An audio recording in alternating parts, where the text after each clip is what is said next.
The Illinois Sky City was supposed to redefine Chicago's skyline and human ambition itself, designed by legendary architect Frank Lloyd Wright in 1956. This mile-high skyscraper was more than just a building. It was a city in the sky. With 528 floors, it promised to house 100,000 people and contain schools, offices, and even parks, all within a single tower. But here's the question: could something this grand ever be built? At the time, the concept was revolutionary. Wright envisioned a world where urban sprawl was eliminated and replaced by vertical efficiency. Elevators powered by atomic energy, aircraft landing pads at the top, every detail seemed straight out of science fiction. The reality? It was an engineering impossibility. The materials of the era weren't strong enough to support such a massive structure, and the logistics of moving tens of thousands of people up and down daily were mind-boggling. Yet, the dream of Sky City never truly died. The Burj Khalifa and the Jeddah Tower, modern skyscrapers owe their ambition to Wright's vision. But even today, no building has come close to his mile-high dream. Could we see something like this in the future? The Ville Contemporaine was meant to be the future of Paris, a perfectly planned utopia where order triumphed over chaos. Designed by the visionary architect Le Corbusier in the 1920s, this ambitious project aimed to replace the city's dense, historic streets with sleek skyscrapers, sprawling green spaces, and an ultra-efficient transportation system. But can you imagine tearing down centuries of history just to build a futuristic metropolis? Le Corbusier envisioned a city of glass and steel, where massive cruciform towers, each housing thousands, would rise above meticulously planned roads and gardens. Pedestrians and cars would be strictly separated, and congestion would be a thing of the past. It was an urban planner's dream, clean, organized, and modern. But there was just one problem. Parisians wanted no part of it. The project faced fierce opposition. How could you erase the charming culture of Paris in favor of a grid-like mechanical city? Funding was another roadblock. Demolishing and rebuilding an entire city was as impractical as it was expensive. Eventually, the Ville Contemporaine remained nothing more than an idea, though elements of it later influenced modern urban planning, from Brasilia to La Défense. If history had taken a different turn, would we now see cities built entirely in Le Corbusier's image? What if cities weren't clusters of chaos, but perfectly structured lines stretching endlessly across the landscape?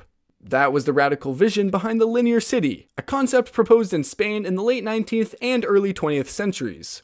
Instead of cramming everything into one central hub, this city would be built as a long, continuous strip with separate zones for housing, industry, and agriculture. Sounds futuristic, right? So why did it never happen?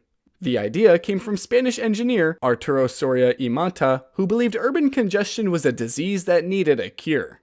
Do you know what his solution was? A city that stretched outward like a ribbon, following major transportation routes. Think of a single, elongated urban space where residents could easily move between work, home, and leisure without overcrowding.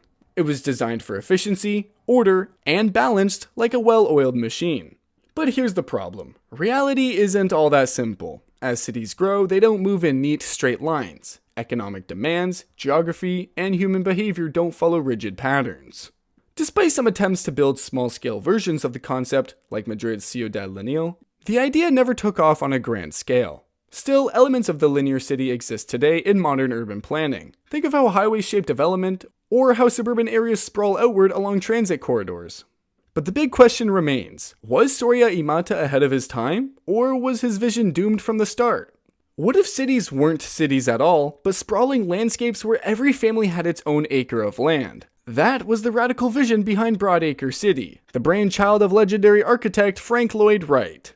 Unlike the dense, towering metropolises we know today, Broadacre was meant to spread people out, blending urban and rural life into a self-sufficient paradise.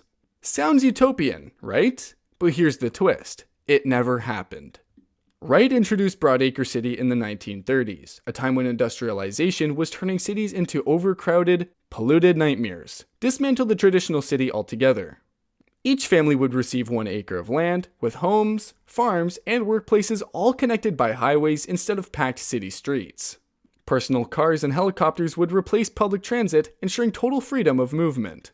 No centralized government, no skyscrapers, just decentralized, human-scaled communities.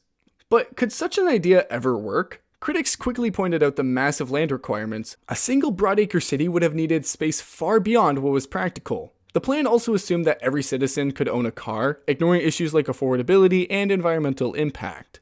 Plus, without dense urban centers, collaboration and economic growth could have suffered.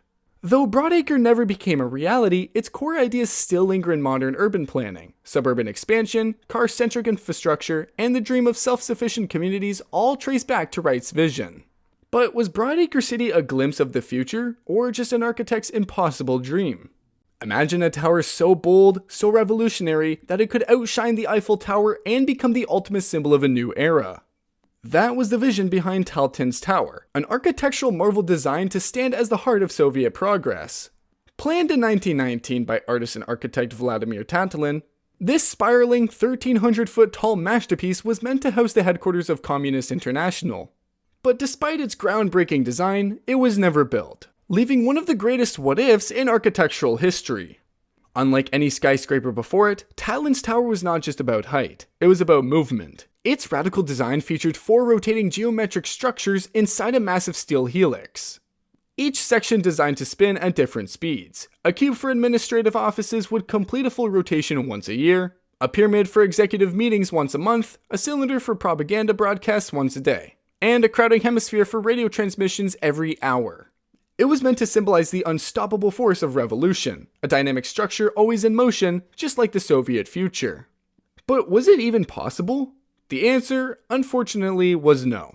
The Soviet Union lacked the materials, technology, and funding to bring Tatlin's vision to life. Even today, engineers debate whether such a structure could have ever stood. Though never built, Tatlin's tower remains one of history's most ambitious architectural fantasies, a symbol of what could have been, but never was. Imagine a city floating above Tokyo Bay, a massive pyramid towering over the skyline capable of housing nearly 1 million people. This wasn't just science fiction, it was the Shimizu Mega-City Pyramid, an ambitious concept proposed by Shimizu Corporation in the late 1990s. Designed to be the largest structure ever built, this futuristic megacity was meant to solve Tokyo's overcrowding crisis by expanding vertically instead of horizontally. But as awe-inspiring as it was, the project faced one major problem. It was simply impossible to build with today's technology. The pyramid's staggering proportions were unlike anything the world had ever seen. Standing at 2,000 meters, nearly 14 times the height of the Great Pyramid of Giza, it would have been the tallest man-made structure in history. The internal framework was designed as a network of suspended buildings, transportation systems, and green spaces, all enclosed within a lightweight yet super strong lattice. The idea was to use carbon nanotubes, a material far stronger than steel, to support the enormous weight. But here's the catch. Those materials don't exist at the necessary scale yet. Even if they did, earthquakes, typhoons, and the sheer logistical challenge of constructing something so massive make it an engineering nightmare. For now, the Shimizu Mega-City Pyramid remains a dream, a vision of what Tokyo's future could look like if technology ever catches up to human ambition. What if an entire city stretched into a single continuous line designed to perfectly integrate transportation, housing, and industry? That was the radical vision behind the Metro Linear City, a bold urban planning concept proposed in the Soviet Union. Unlike traditional cities that expand outward in chaotic, sprawling patterns, this city was meant to be a perfectly organized urban ribbon with every function carefully placed along a single, uninterrupted transportation corridor. The idea was simple but revolutionary. Instead of congested streets and inefficient layouts, the Metro Linear City would have a central railway or metro system running through its core, with residential areas, workplaces, and public spaces aligned on either side. This design aimed to eliminate long commutes, reduce traffic congestion, and create a hyper-efficient urban environment. Imagine waking up, stepping out of your home, and being just minutes away from work, schools, or markets, all thanks to a seamless, high-speed transit system. But as futuristic as it sounded, the concept never became a reality. Why? The Soviet economy was already struggling, and the cost of building such an ultra-planned city was enormous. Additionally, rigid central planning often fails to account for the complex and unpredictable ways people actually live. Today, remnants of this vision can be seen in some Soviet-era cities, but the dream of a perfectly linear metropolis remains one of urban planning's most fascinating what-ifs. Think of a city in the sky, a floating marvel of architecture and technology where people live above the clouds. This was the vision behind Cloud 9, an ambitious project in the 1960s proposed by the American architect and visionary Paul Mayhew. Inspired by the rapid advancements in technology and the growing need for urban solutions, Mayhew conceptualized a floating city suspended high above the ground, connected by towers and floating platforms, harnessing wind energy and other renewable sources to power itself. At the time, Cloud9 was seen as the ultimate solution to urban overcrowding and the limitations of city space. Imagine a world where skyscrapers were no longer bound by the earth, where cities could expand into the air, creating a new dimension of living. The city would be built in the sky using lightweight materials, supported by massive, yet efficient, support systems. The potential to solve urban congestion and environmental challenges seemed within reach. However, despite its stunning promise, Cloud9 remained a dream. The technology to make such a city feasible simply didn't exist in the 1960s.